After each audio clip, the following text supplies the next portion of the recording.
Un saludo de nuevo, queridos seguidores y mecenas de disidentia.com. Programa nuevo, un programa muy interesante.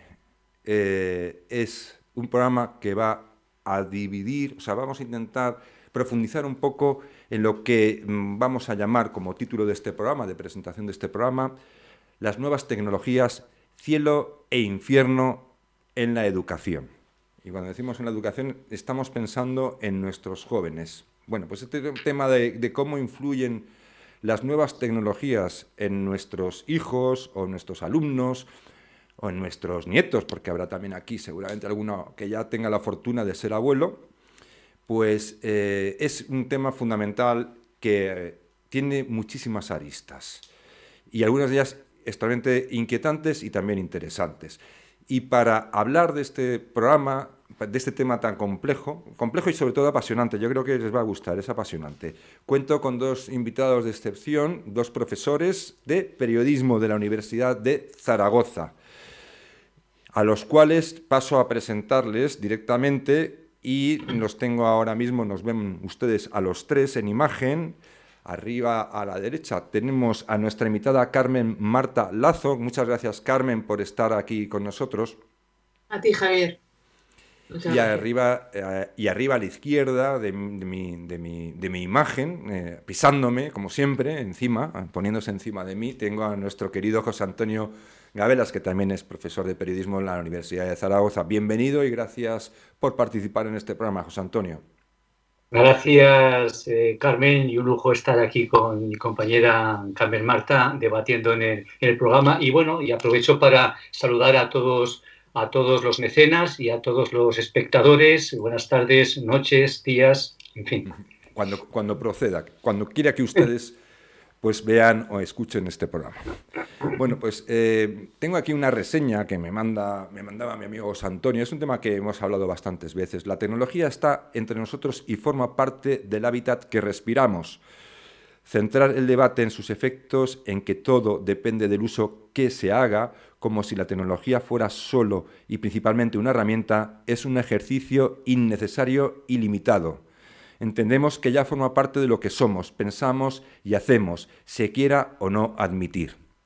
Bueno, esto que me comentaba mi amigo José Antonio, previo a este programa, parece que es una cosa así como muy evidente, pero no es tan evidente. Es decir, la tecnología, hasta qué punto la tecnología influye positivamente y hasta qué punto también influye, porque todo tiene una externalidad negativa, desgraciadamente, de forma negativa. Y sobre todo, estos retos que imponen las nuevas tecnologías a la hora de relacionarse y de aprender, de sobrevivir a la avalancha de información y desinformación también, cómo condiciona el desarrollo de los jóvenes. Es decir, porque alguna consecuencia tendrá, ¿no? Cualquiera de los dos puede abrir fuego, una pequeña introducción sobre estos grandes temas sobre cómo influyen las nuevas tecnologías en nuestros jóvenes. Carmen o José Antonio, a ver, bueno, vamos a hacer un poco un micromachismo. Primero vamos a darle el paso a la señora y si no te parece, nos parece mal que hable primero Carmen. Pues muchas gracias. Me parece muy interesante el foco de atención inicial con ese título relacionado con los dos posibles ángulos del problema o de la solución. Efectivamente, como muy bien has comentado, Javier, existen una serie de aspectos positivos que puede producir la tecnología en nuestros niños, adolescentes y jóvenes, al tiempo que también tener una serie de efectos perniciosos. Esto siempre que nos lo planteamos, atendiendo a distintas teorías, que no ha lugar porque no estamos en un foro académico y queremos que todos nos escuchen y lo entiendan, se relaciona con la dieta. Si nosotros, por ejemplo, un determinado alimento lo comemos en exceso, al final va a producir en nosotros un malestar por saturación de un determinado contenido, de un determinado alimento. Sin embargo, si hacemos una dieta mediterránea, va a ser positivo. Estamos en la era de las TIC, de las tecnologías de la relación, la información y la comunicación, como hemos venido definiendo con mi amigo y compañero José Antonio. En ese sentido, a los niños, a los menores y a los jóvenes no hay que dejarles pasar desapercibido que este nuevo hábitat pasa por la necesidad de socializarse en red, de socializarse con otras y con otros. Pero al mismo tiempo también nos encontramos con que la gran saturación de consumir muchos contenidos o de utilizar en exceso las redes puede provocar efectos perniciosos de, por ejemplo, ansiedades, angustias, depresiones, el sentimiento también de ser menos que el otro, como se produce también de manera comparativa en redes. Entonces es importante encontrar el equilibrio. Lejos de decir que todo lo tecnófilo es positivo o los tecnófobos que auguran que todo es negativo, se trata de encontrar el término medio para a través de la educación pues ver cómo son las herramientas y cómo utilizarlas de la mejor forma posible. Muchas gracias, Carmen. José Antonio.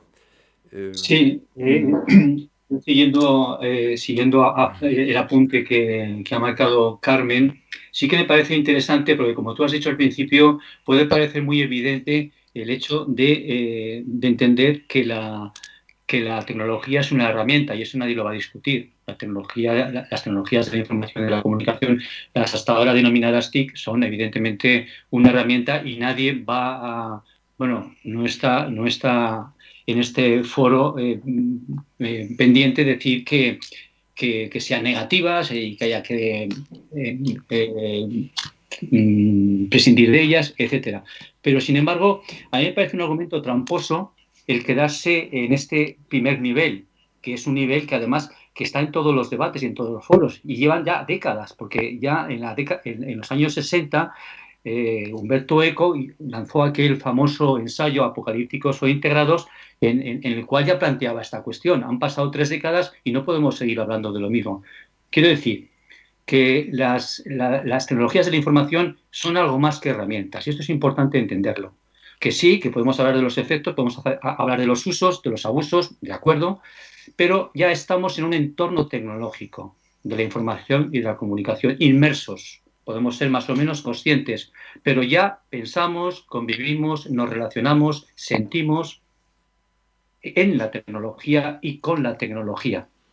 Esto, ¿a qué conduce desde mi punto de vista? Pues a una reflexión. Yo creo que aquí la filosofía tiene mucho que decir. Es decir, antes de que la tecnología formara parte de ese entorno y en algunos casos de una manera tan absorbente, pues el sujeto pensante, los individuos, podían distanciarse. Te podías distanciar de un cuadro, lo veías, lo analizabas, te podías distanciar de una página de un libro, te podías distanciar de todo para ejercer esa pausa crítica que siempre es necesaria. La tecnología ha eliminado las distancias y con esto, como formamos parte de esa inmersión, yo creo que existe una importante incapacitación para pensar en el entorno en el que estamos inmersos. Uh-huh. O sea que tú lo que estás comentando un poco, José Antonio, es lo que decía un profesor mío de filosofía, ¿no? Los silencios del saber, ¿no? Cuando de repente se producía una pequeña desconexión para reflexionar sobre aquello, toda esa información o todo ese debate o esos comentarios o esas lecturas que uno había hecho y que tenías que pararte un poco para poder digerirlo. En cierta forma, lo que deduzco por lo que estáis comentando, que en una visión quizá más positiva de la de Carmen, en el sentido, bueno, más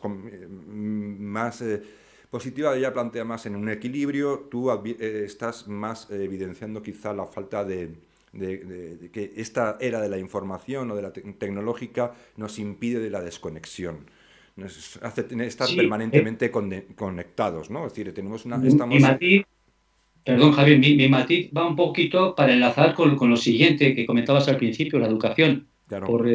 Es decir, que cuando en la educación...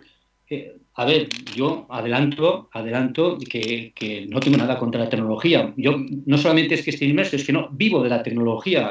Mi trabajo es enseñar un poquito a relacionarse con la tecnología y con lo...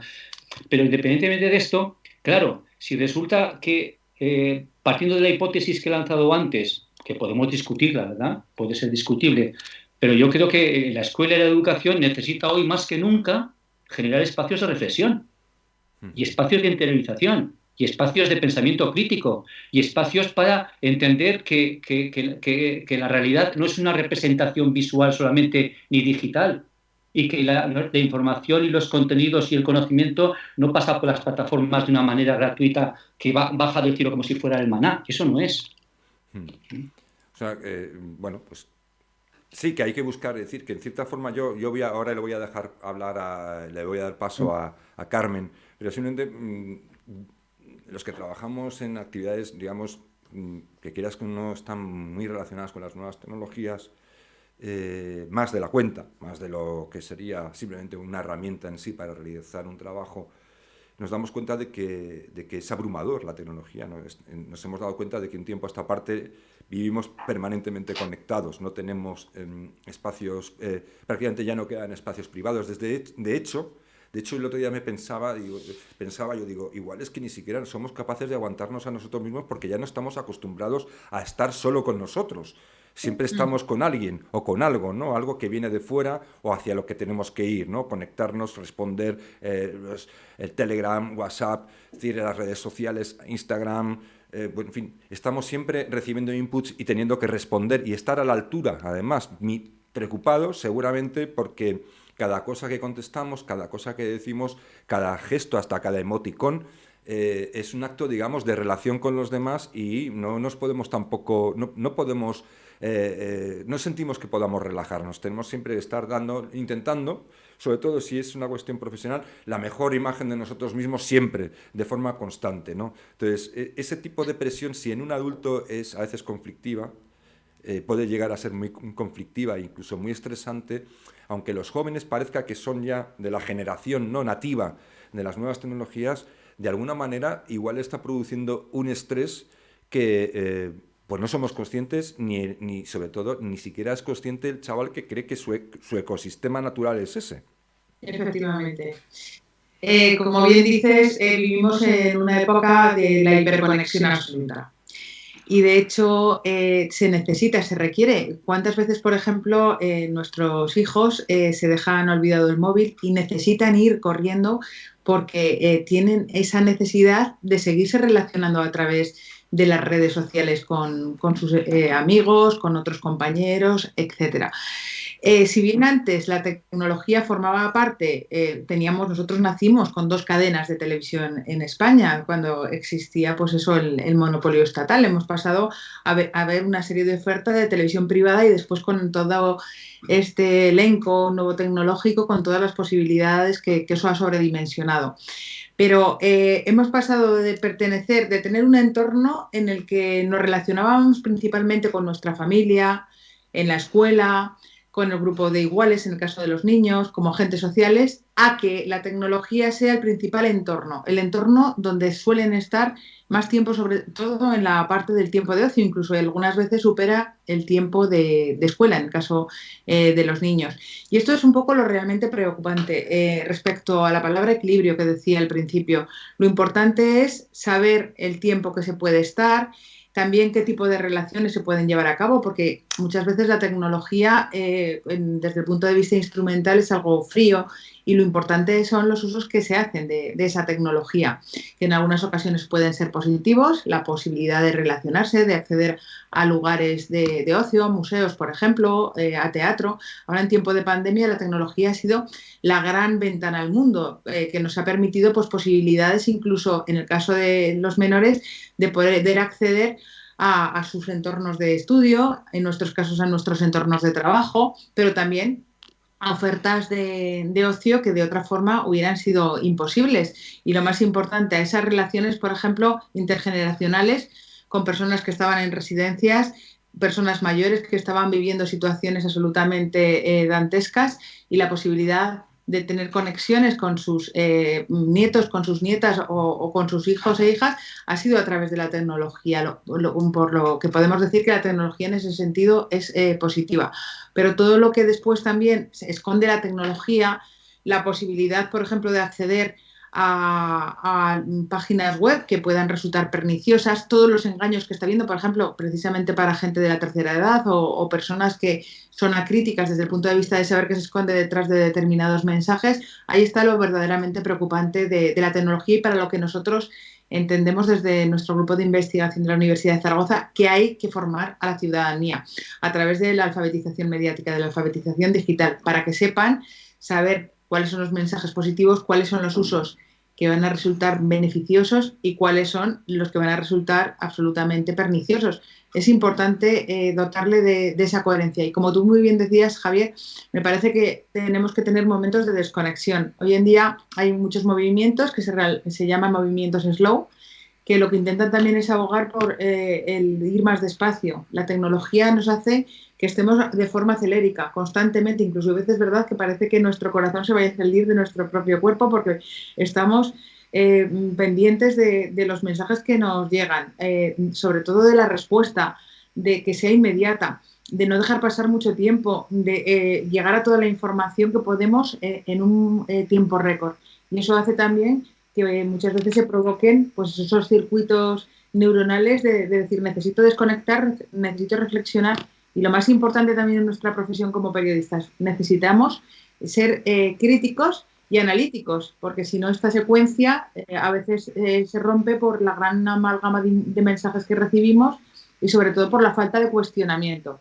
En ese sentido es importante, ya que mi compañero José Antonio también hablaba de apocalípticos integrados, que lleguemos a lo hondo de la información, a lo profundo, a ser no surfistas, no quedarnos en el primer nivel, sino llegar a ser buceadores de la información, saber qué es lo positivo, qué es lo negativo, qué hay detrás de los mensajes, quiénes son los dueños reales de la información, por qué motivos nos llegan muchos bulos, saber también discernir entre lo que es veraz de lo que es mentira y a qué intereses responden esas posibles mentiras.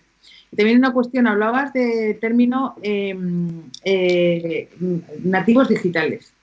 Y quien bautizó este término fue Mark Presky y ya ha sido un término que se ha rebatido, ha sido superado y ahora ya se habla de sabios digitales o de personas que desconocen el mundo digital, que son iniciados en la tecnología. ¿Por qué? Porque los nativos digitales muchas veces no son tan duchos desde el punto de vista de la experiencia como las personas más mayores, por toda la parte esa de reposo, de trascendencia, de saber qué hay detrás de los mensajes. Por tanto, nativos hasta cierto punto. A lo mejor somos más nativos personas más mayores, desde el punto de vista de la criticidad, ¿no?, ante los mensajes. Sí, no, bien apuntado. Lo que pasa es que yo ahí hay tantas diferenciaciones desde el punto de vista incluso de la experiencia práctica, yo sí lo veo bastante. Hay muchos jóvenes que se creen tecnológicos porque tienen todos los dispositivos y todos los gadgets a todo meter todo el día, pero en realidad no saben manejar la tecnología.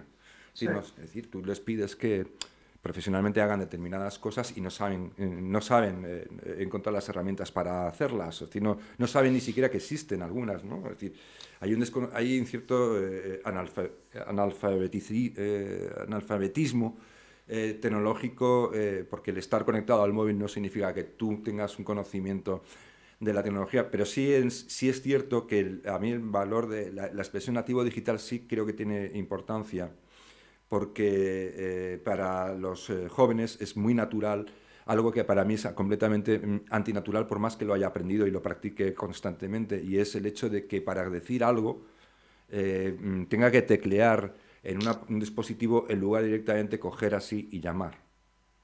Y decirlo de viva voz. Seguramente tardo mucho menos. Yo he comprobado que para determinadas cosas se tarda infinitamente menos hablando que directamente tecleando. Es decir, que a mí, además, bueno, eso es una manía mía, ¿no? Pero el hecho de tener que teclear todos los días 400.000 cosas me produce bastantes... Bueno, no voy a decir estrés, que también, sino que me cabrea, y lo voy a decir en castizo, me cabrea. Pero bueno, la cuestión de los nativos y la distinción entre nativo digital y la distinción, para mí que es muy importante, entre el ignorante tecnológico. Eso es. Y el que tiene una sabiduría que, igual que se aplica a algo no tecnológico, también es útil a la hora de afrontar la tecnología. Es decir, un cierto conocimiento, una cierta urbanidad, una cierta cultura, una pátina, un saber estar, un saber controlarse, un saber medir las fuerzas, un saber relacionarse con los demás, es muy bueno. Y también saber que las cosas tienen siempre un lado positivo y negativo, esa experiencia hace que podamos afrontar la tecnología desde una posición, no de control porque va a ser difícil, ¿no? Pero sí desde luego una posición una mejor posición que el que no está formado previamente para nada, es decir, ni para lo tecnológico ni para lo no tecnológico. Esta es la parte de la educación, ¿no, José Antonio? Es la parte de la educación que también hay que reforzar más que nunca ahora que existe un entorno tan absorbente y tan desbordante como el tecnológico, ¿no? Yo querría conectar con una de las cosas que ha dicho anteriormente Carmen, me parece muy interesante, y es ese mundo acelerado en el cual estamos.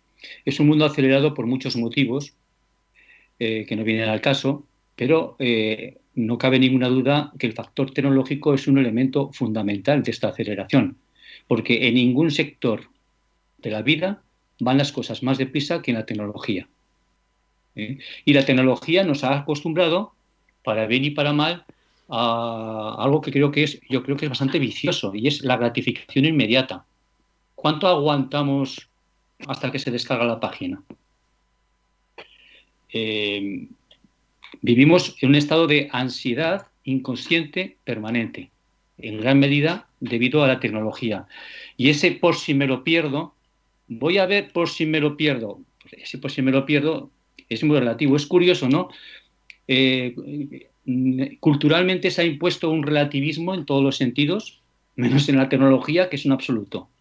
O sea, todo depende, la moral depende, la ética depende, la política depende, doy la palabra pero depende. En cambio, en la tecnología es un valor absoluto.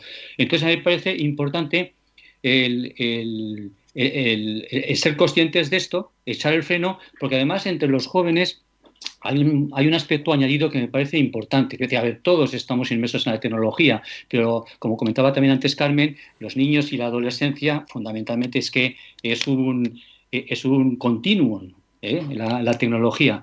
Y ellos además viven su popularidad.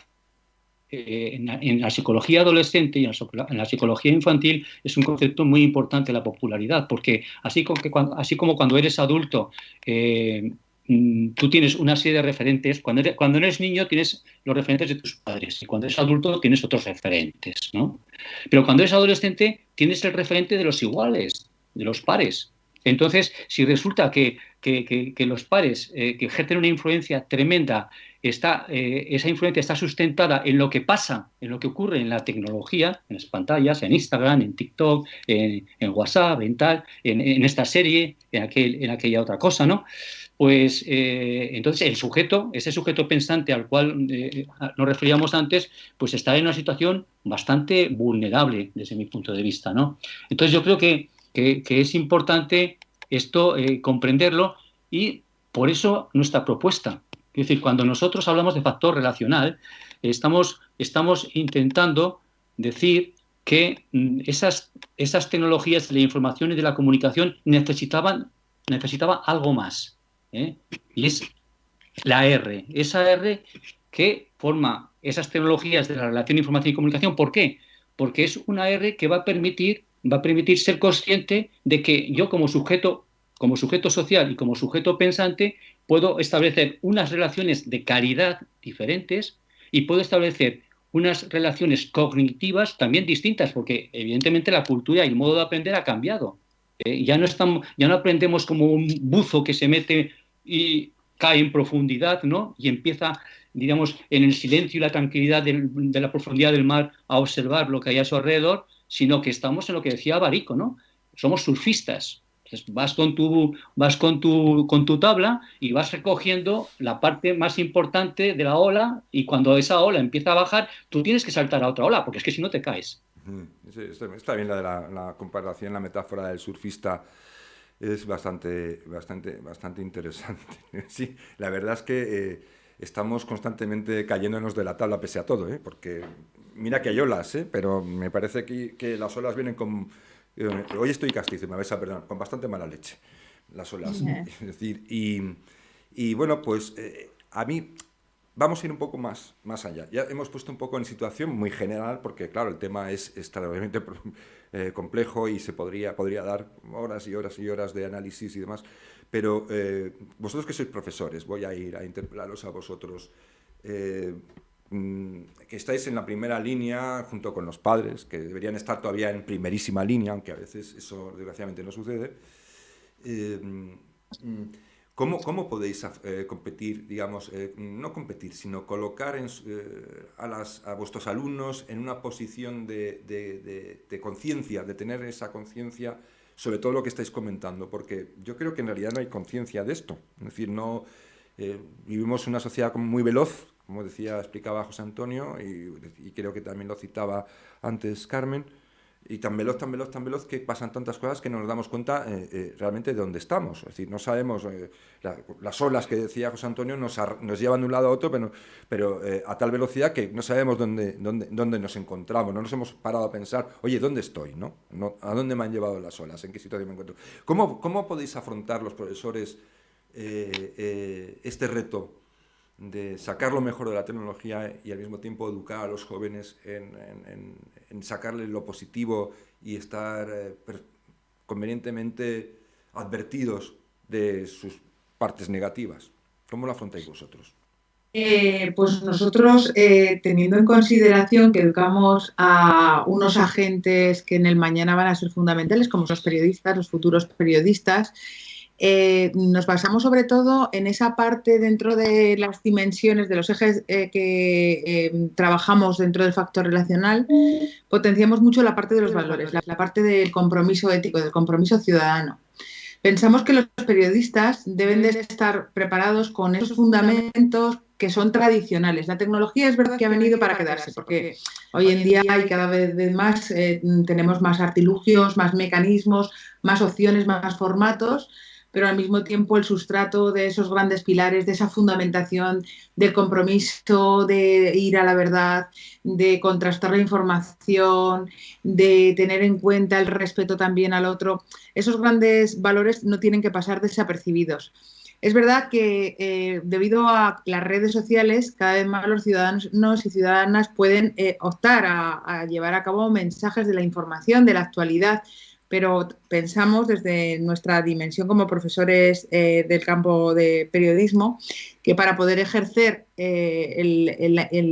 compartir la información en el sentido más purista posible hay que conocer esos fundamentos. Entonces, lo que partimos también hemos llegado a la conclusión en algunas investigaciones que hemos realizado que es muy oportuno que dentro del sistema académico, dentro del sistema escolar, los currícula de enseñanza primaria y secundaria, se integren asignaturas de educación mediática que pudieran ser ofrecidas pues, con esos mismos criterios de fundamentación periodística, porque en el artículo 20 de la Constitución española se delega a los periodistas, fruto de que no somos nadie omnipresentes, ningún ciudadano es omnipresente, se delegan a los periodistas el tener que informar a la población. Pero ahora las redes lo permiten y, sin embargo, cualquier persona de a pie no conoce ese tipo de fundamentación y muchas veces pues, valores como el respeto, el saber compartir la información de forma veraz, al mismo tiempo también saber recibir la información desde el punto de vista de lo que hay detrás de los mensajes, como comentaba antes, que son las fake news, por qué motivo una fake news se viraliza y al final nos la tendemos a creer. Tenemos que tener también cuidado con eso. Y toda esa fundamentación pensamos que hay que llevarla desde la academia. Y en niveles inferiores, en enseñanza infantil, primaria, en los niños, en los escolares de edades más tempranas, también pensamos que hay que volver a recuperar esos valores tan fundamentales que son ni más ni menos que pasan por el sentido común. Pues muchas veces pues nos encontramos con contravalores, tanto en los medios de comunicación más tradicionales como en las nuevas tecnologías, que vienen un poco a tambalear el sistema de esos valores que para nosotros son universales y que son muy importantes, pues como el respeto, la pluralidad, el multiperspectivismo, el tener conciencia de la importancia de respetar determinados aspectos como la familia, como el medio ambiente, la propia persona. y parece que, pues eso, las redes, cuántos mensajes hoy en día, por ejemplo, antes comentaba muy bien mi compañero José Antonio, cómo los iguales son muy importantes y nos encontramos con mensajes que denigran el cuerpo, que denigran en redes sociales de estas juveniles, TikTok, por ejemplo, el respeto a uno mismo o conciencia, por ejemplo, del respeto a valores tan fundamentales como puede ser la familia. En ese sentido, tenemos que tratar de recuperar a través de la educación mediática, que nos gustaría integrar dentro del sistema escolar, como decía, esos grandes valores, esos grandes baluartes para que la sociedad llegue a tener esa dimensión ética con la que a nosotros se nos formaba en nuestras generaciones. Para nada cuestionábamos pues ese tipo de raíces, ¿no? O ese tipo de fundamentos que eran absolutamente importantes. A nadie de nosotras o nosotros se nos ocurría, por ejemplo, una mentira. Entonces nuestros foros eran mucho más reducidos. No era un foro, una red social que pudieran ver miles de personas, pero sí que teníamos nuestros foros de los patios de recreo. A nadie se le ocurría decir mentiras por el hecho de decirlas. Y hoy en día esos bulos trascienden en las redes, hay una infopolución constante, desmesurada, y para eso no nos han formado. Por tanto, pensamos que a los coles, a los institutos, tiene que llegar esa formación para que sepan fundamentar qué es verdad, qué no es verdad, también saber los posibles mensajes que supongan una manipulación informativa y llegar a verlo todo con una fundamentación para la que los periodistas sí que se nos prepara o preparamos para los futuros periodistas, pero los niños y niñas y los adolescentes que hoy en día tienen la posibilidad de producir también en las redes sociales, pues nadie les ha preparado, lamentablemente. Y lo peor de todo, sus profesores, el profesorado de esas etapas, tampoco muchas veces nos dicen que están preparados para ello, con lo cual eso también es una asignatura pendiente. Mira, hay una cuestión aquí muy importante. Hablabas de que, claro, que antes los periodistas tienen la función de informar, ¿no? Es decir, esto lo constata la Constitución, aunque el periodismo no es una institución formal. Es algo curioso, porque a veces el periodismo cree que es como la justicia, ¿no? Es decir, una institución que está tasada, que tiene unas delimitaciones, que está fiscalizada, controlada, es decir, y hay un equilibrio de la acción del poder, ¿no? de cada jurisdicción. En cambio, el periodismo no tiene... Es una especie de institución, pero sin embargo es una institución que se fiscaliza o se fiscaliza a sí misma o no la fiscaliza a nadie, realmente, ¿no? Es decir, salvo que, bueno, lógicamente, si cometes un delito muy, muy ostensible, pues bueno, te puede caer una sanción. Pero voy con esto por decir, y esto lo digo, se lo voy a lanzar a José Antonio, porque es muy importante, pues, hablando de jóvenes y también de formar, en vuestro caso, en periodismo, a los jóvenes. ¿No crees, José Antonio, a mí me lo parece, pero no crees que lo que te ha traído también las nuevas tecnologías es convertir en protagonista no a la información, sino al propio periodista? Es decir, el periodista se ha convertido en el personaje de la información, ¿no? Lo vemos en redes sociales. Hay muchos periodistas que son realmente estrellas rutilantes de las redes sociales, donde lo que cuentan es lo que dice, lo que deja de decir, cómo lo dice, y el debate gira alrededor de su propio protagonismo, no ni siquiera ya de la información. Y luego también la segunda derivada del peligro, para mí, que es una de las cuestiones que más me preocupan desde hace mucho tiempo, ¿no? Esto no es solo de ahora, es de que en este entorno tecnológico de relacional tan potentísimo, donde todo se puede viralizar, el periodista a veces es un activista más que un periodista. Sí, bueno, tampoco es nuevo. Vamos a ver que esto efectivamente se produce. Es decir, el que el periodista se convierta en noticia ha sido lamentablemente muy recurrente en la historia del periodismo.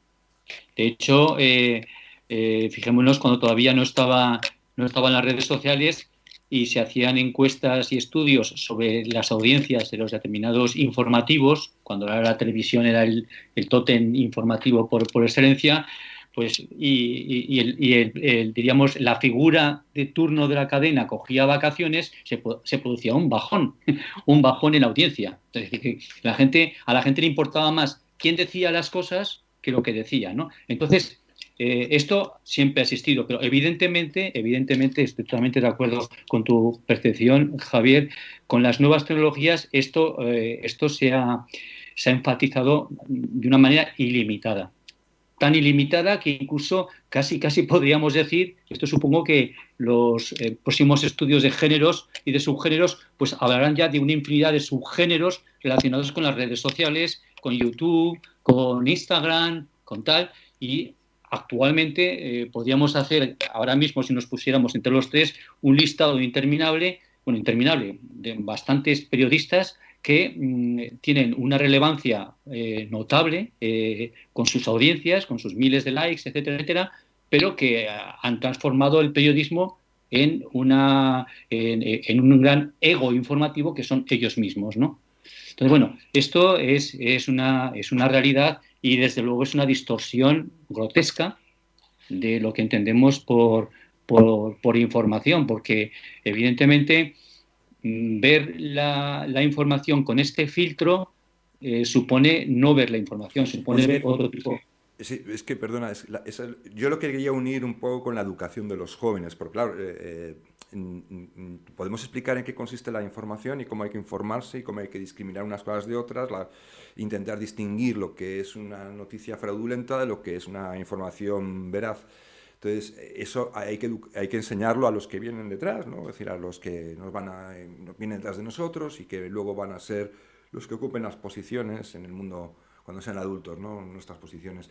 Pero claro, si ellos lo que ven es que incluso el que debe ejercer una función que, como decía Carmen, ni más ni menos, consagra la Constitución como reservada al periodista, si ve a ese personaje que la propia Constitución le dota de esa importancia, actuar como actúa, hacer lo que hace, es difícil que tú puedas convencer al joven de que la información es otra cosa y de que la dinámica que necesita para discriminar lo verdadero de lo falso, o no ya si lo de verdadero, sino acercarse más a la realidad, porque claro, la verdad es un ideal, ¿no? Podemos acercarnos más a la realidad y la verdad es un ideal que a veces es muy difícil de alcanzar plenamente, ¿no? Entonces, si los propios periodistas han sido capturados por esa bola, esa gran gigantesca bola de nieve que son las nuevas tecnologías, yo lo veo complicadísimo que a los jóvenes les podamos educar en este sentido de una forma que no se confunda. No sé, no. Este tipo de casos que apuntas merecen estudio. Es decir, hay que convertirlos en objeto de estudio. Ya no solamente me refiero a la carrera de periodismo, sino en cualquier situación, incluso en otras asignaturas de enseñanzas medias, como puede ser ciencias sociales, como puede ser ética, como puede ser otras. Yo creo que esto tiene que estar en las escuelas y se tiene que estudiar. ¿Por qué? Porque es muy importante. Yo ahora estoy concretamente con un TFG de una alumna que justamente ha cogido, no recuerdo el nombre de cómo se llama, era un cómico, bueno, periodista, no sé, una persona que tenía en YouTube unos vídeos cómicos y desde hace, no llega a 2 años, tiene un exitazo brutal en Twitter con un informativo que hace de 5 minutos por las mañanas, que es en plan muy desenfadado, muy informal, no recuerdo el nombre, da lo mismo, ¿no? Entonces, claro, esto lo colocas en el punto de mira y dices, vamos a ver, ante este caso, un tío famoso, podría ser otro influencer de Instagram o de YouTube, me da igual, ¿no? Tú lo colocas ante y dices, ¿qué es lo que está haciendo? Está haciendo un show. Está haciendo un show, no hace periodismo. No está dando información. Da unas pequeñas pildoritas y luego eso se monta una película que no tiene nada que ver, no hay contexto, no hay contrastación de fuentes, no hay separación entre información y comentario, no hay datos, no hay planteamiento, no hay nada. Es él. Pero claro, esto hay que analizarlo, porque es que si no, estamos confundiendo las cosas. Y además ocurre otra historia también. Si bien es cierto, me acuerdo hace un poquito tiempo que en los medios de comunicación aparecían muchos artículos relacionados con papá, mamá, yo quiero ser youtuber, ¿no? Cuando tuvieron ese boom los youtubers no hace tampoco mucho tiempo, y se asociaba al youtuber a un tío que tenía muchísimo talento, que era un genio, y que hacía pis, pras, pum, fuego, y ya se hacía famoso. Evidentemente, nada más lejos de la realidad. Ser un influencer o ser un youtuber lleva detrás, evidentemente, talento y mucho trabajo. Pero claro, eso no es periodismo, eso es otra cosa. Eso es otra cosa. No, eso que tú dices es entretenimiento, ¿no? Entonces la información es simplemente es un condimento más, pues para hacer un programa de entretenimiento, ¿no? Pero Carmen... Estaba mirando, Laura Romero, ¿verdad? Es quien realiza este TFG. ¿Te refieres a...?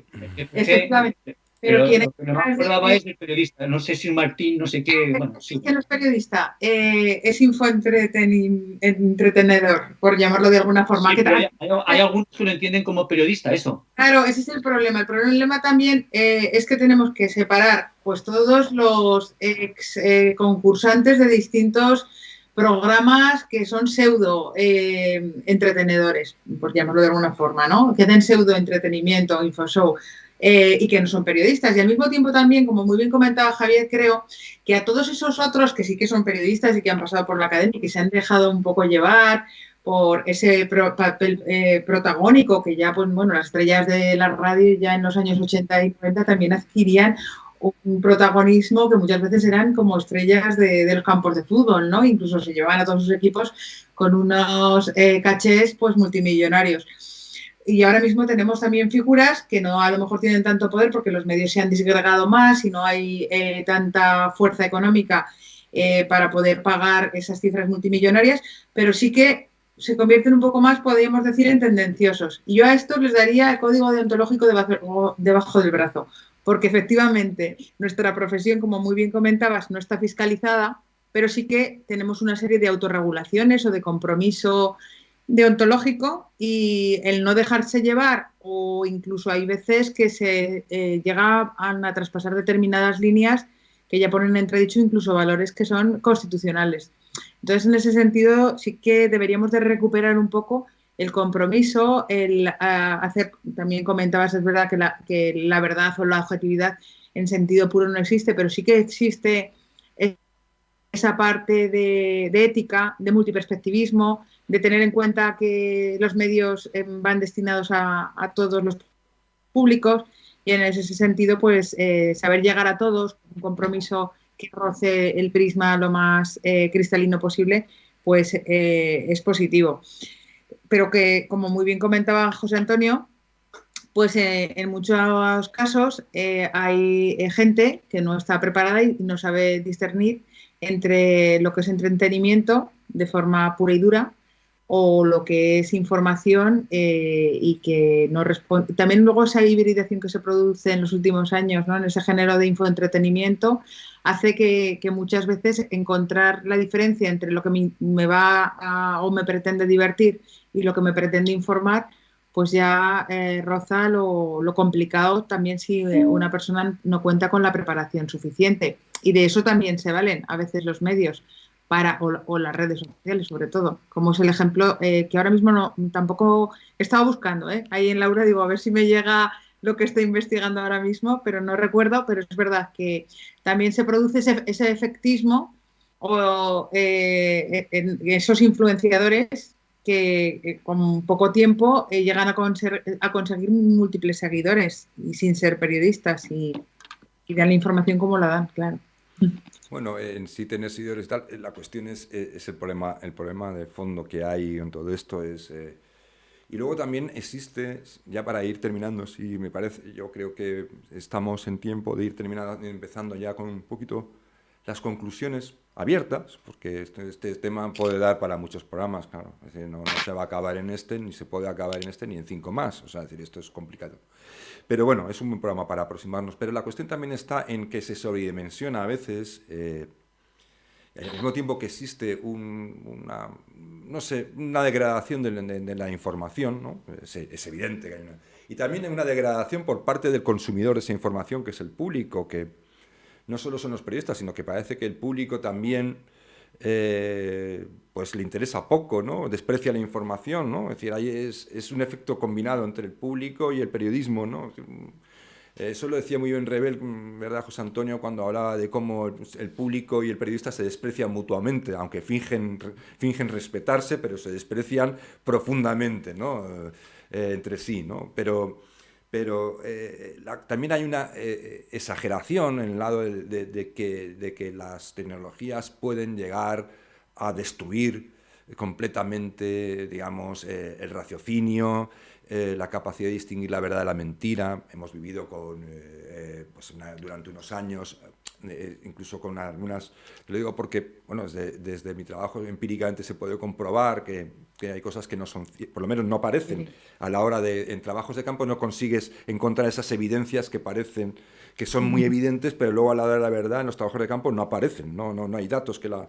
Y es, por ejemplo, que pues, se pueden manipular las mentes, es decir, que en un momento dado puedes incluso cambiar el mundo en, no sé, como decían, a través de Facebook, ¿no? Y porque puedes, no sé, darle la vuelta a Europa y hemos llegado a decir, esto es, perdón, esto lo digo en cierta forma con ironía y es para ir terminando el programa y también relajarlo un poco, es decir, pues, llegar a pensar que incluso pues, un señor tan singular como es Putin, pues en un momento dado pues, es capaz de poner y quitar presidentes, ¿no? Es decir, pues él solo con sus campañas segmentadas en Facebook es capaz de generar tal volumen de impactos y tal volumen de tal que es capaz de dar la vuelta al mundo, ¿no? Es decir, poner cabeza abajo, como si los demás agentes que intervienen en las redes sociales, como los grandísimos medios de información y como infinidad de agentes con un volumen de impactos brutal, no hiciera ningún tipo de contrapeso, es decir, como si por el otro lado no hubiera nada, ¿no? Es decir, empieza a ser falso desde el punto de vista de que hemos asumido ciertos mitos como si al otro lado no hubiera nadie. Primero, la cabeza del público estaría hueca, lo cual ya es una falsedad. Es decir, no, el público no es idiota per se, ni tampoco es tan fácilmente manipular. Puedes engañar a unos cuantos y tal durante un tiempo, pero no das la vuelta a millones y millones de personas. Y luego, segundo, que al otro lado están otros agentes muy poderosos que contrarrestan determinados mensajes. Es una lucha constante. Quiero decir todo esto porque dentro de este juego también es una cosa que globalmente se le puede transmitir a los jóvenes para que incluso es ameno analizarlo, ¿no? Es decir, ver esa fuerza, esa lucha permanente por lo que también es otra cosa que se va a quedar muy vieja, muy rápido, ¿eh? Lo de dominar el relato. Es otra cosa que está quedando vieja a velocidades de vértigo, ¿no? Es decir, los jóvenes pueden observar esto. Yo creo que es algo muy pedagógico, ¿no? Es decir, ver cómo unos lanzan unos mensajes y cómo otros lanzan otros mensajes. Y entre medias está lo que decía Carmen, lo que decía yo antes, está ese acercamiento a la realidad. Esto... ¿es una causa perdida? ¿Realmente nos domina Spectre a través de las tecnologías o tenemos algo que decir nosotros y sobre todo los jóvenes? José Antonio, ¿quieres contestar tú? Yo te diría que todas esas respuestas, y ahora voy a poner un umbral en el programa de Mercedes Pilar, ya que también ese gancho, por hablar un poco de nuestro libro. Todas esas respuestas las tienen ustedes en este libro que acabamos de sacar a la luz con mi amigo y compañero José Antonio Gabelas, La Era TRIC, Factor Relacional y Educomunicación, que precisamente lo que trabaja, lo que hemos venido desarrollando, es ese concepto de factor relacional que comentaba antes José Antonio. Los intereses a nivel planetario, a nivel mundial, son múltiples en todos los sectores y en todos los foros.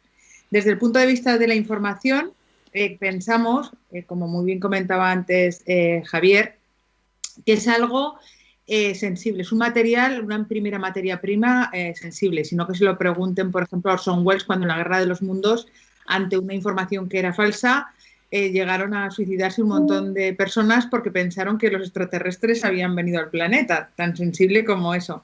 Entonces hay que saberlo utilizar bien, sobre todo porque la sensatez, la madurez de las personas que se preparan para la vida, que ahora mismo están empezando a crecer, viene dada también por ese contraste y por saber ser personas, que de eso se trata. Dentro del saber ser personas, pensamos que hay que responder a 3 ejes. A ese saber, conocimientos que se imparten en las escuelas, también la parte del saber hacer, de toda esa praxis que es importante en las asignaturas de carácter práctico, el saber compartir entre los compañeros y tener ese sentido del respeto también a las realizaciones del otro, que vivimos pues eso en esa parte del prójimo que existe y que es tan importante. Y sobre todo el cuarto pilar, que sería el saber ser. En ese saber ser, yo creo que el compromiso de lo que cada una y cada uno llegamos a nutrirnos a través de nuestro aprendizaje y nuestro comportamiento, en el caso de la información es absolutamente importante. Porque no es lo mismo vender, por ejemplo, chorizos, por ponerme también así en plan un poco castiza como Javier, No es lo mismo vender cualquier producto que hacer información. La información requiere un respeto porque donde entramos puede empezar a tambalear la seguridad del otro. Y tenemos que tener mucho cuidado, por ejemplo, con las imágenes que se publican o que nuestros hijos publican, porque a lo mejor está fuera de la propia legislación o de la propia normativa. Es un material sensible y por eso hay que cuidarlo, hay que mimarlo. Nuestra herramienta profesional, la fiscalización, yo creo que pasa por nuestros códigos y nuestros códigos también particulares como personas que utilizamos la materia prima de la información en el mejor sentido posible. José Antonio. Y ya para terminar, yo no voy a hablar de nuestro libro, ya lo ha hecho Carmen, lo ha hecho muy bien. Oye, podéis hablar del libro 2 veces, es decir, yo luego al final cuando termine el programa es doble factura, pero no pasa nada, si no nos damos cuenta, no es broma, no podéis hablar, es que el libro es un libro muy interesante, además es base fundamental de todo esto que estamos hablando. Sí. Sí, bueno, lo que yo iba a decir está relacionado con nuestro trabajo, porque claro, es un libro que tiene ya podrá ser criticable en algunas cosas, evidentemente, como todo, pero tiene una línea de trabajo enorme y llevamos ya 10 años, no solamente Carmen y yo, sino una comunidad de personas y de analistas, de investigadores, de profesores trabajando. De hecho, en el 2016 sacamos lo que es ahora un manual que se imparte en las escuelas de periodismo y de comunicación audiovisual. Sacamos un manual en 2016 que era la comunicación digital, un modelo basado en el factor relacional. Eso fue en el 16. Y ahora en el 20, finales del 20, hemos sacado esta otra parte que es un complemento y una actualización de eso. Pero lo que yo quería decir es que la propuesta que nosotros hacemos se asienta en 3 pies, que me parece que son importantes y yo creo que hoy más que nunca. Por un lado está el campo de la comunicación, que nos parece importante, analizar la comunicación, no solamente aprender a reflexionar y a pensar la comunicación, sino aprender a usar la comunicación, las 2 cosas, ¿no? Otro pilar es la educación, que nos preocupa y mucho a los dos, por eso hablamos de educomunicación. Es una palabra que intentas decirla toda deprisa y no te sale, porque es educomunicación, pero que ya es un término que procede ya de los años 70 de Hispanoamérica y que luego se ha ido extendiendo lo que en el mundo anglosajón llaman media literacy, ¿vale? Segundo pie, la educación. Y tercero, la salud. Entonces, trabajamos con un documento que se llama Habilidades para la Vida, donde se trabaja cuestiones como la asertividad, la empatía, la resolución de conflictos. No voy a hablar de resiliencia, la capacidad de resistencia a afrontar dificultades, etcétera, etcétera, etcétera. Y bueno, entonces, dentro de ese digamos, trípode conceptual en el que está asentado el libro, pues yo quiero terminar con algo donde empieza todo. Y es que cuando un padre o una madre, si algún padre o madre nos está escuchando, cuando un padre o una madre decide comprarle el móvil a su hijo, está tomando una importante decisión. Y que a lo mejor no es tan importante que el móvil sea el regalo de la comunión o incluso antes. A lo mejor no es tan importante, porque ya ha entrado en casa todo lo demás. Y es una responsabilidad de los padres y madres. Pues muy bien, muchas gracias por esta conclusión. Bueno, espero que a los padres y a las madres no les dé un infarto cuando vayan a comprar el móvil, pero que se lo piensen, sobre todo en qué momento y de qué manera van a darle ese dispositivo a su hijo y tengan un poquito más de conciencia. A mí vivimos en un mundo, ya para terminar, lo que se me ocurre decir es que como vamos todos tan acelerados y tenemos esa también... nuestra propia ausencia de nuestro yo en el mundo, sino que estamos atentos a todo lo demás, pues a veces nos ocurre también que no nos fijamos en esas pequeñas cosas de relación con nuestros hijos o los alumnos o los jóvenes, y que en cierta forma, como nos vemos entretenidos con toda la tecnología y siempre tienen algo que hacer o parece que tienen algo que hacer, no les queremos molestar, y a veces con tanta tecnología para la comunicación, la incomunicación que existe entre ellos y nosotros es mayúscula. Y quizá pues eso es un poquito de buscar el huequecito para que haya una interacción más humana y menos tecnológica. Tampoco pasa nada. No es tampoco una mala idea de vez en cuando sentarse y hablar como antiguamente, ¿no? En lugar de vernos como ahora nos estamos viendo nosotros, a través de una maldita pantalla, ¿no? Sí. Y benditas sean dados los tiempos que nos ha tocado vivir, y no voy a hablar de ellos ahora, bueno, me apetece, pero gracias a Dios tenemos pantallas. Pero si es posible que en un momento dado no haya pantallas y el contacto sea directo y humano, tampoco está de más. Muchísimas gracias por vuestra participación. Enhorabuena por el libro, que seguramente va a ser muy útil para muchas personas. Y creo que vale la pena leerlo y luego, como decíamos al principio del programa, madurarlo, reflexionarlo y dejar esos silencios del saber para encontrar un punto de utilidad a todo aquello que tocamos o aprendemos o analizamos. Gracias, Carmen, por estar con nosotros. Enhorabuena. Gracias por la oportunidad y también pues, un saludo a todos los navegantes, oyentes, televidentes que nos puedan ver en cualquiera de los usos horarios cuando lo hagan, y sobre todo que lo hagan de forma reflexiva y que sepan también efectivamente parar un poco, porque el tiempo es una de las variables más importantes en la vida. Pero yo les recomiendo que en lugar de ver tantos youtubers con tantos movimientos de cámara y con tanto todo tan estupendo, aunque estos programas sean un poco más, digamos, dirán, ¡ay, madre mía, qué tío más, no sé qué! No, yo les animo a que se lo vean, aguanten lo más posible. Y si se cansan, hagan una pausa, se toman ustedes un café o una Coca-Cola o lo que sea, y luego pues, otros 5 minutitos. Siempre algo se aprende también cuando se habla de forma reflexiva. Gracias, José Antonio, también por estar aquí, y enhorabuena también por participar en este estupendo libro.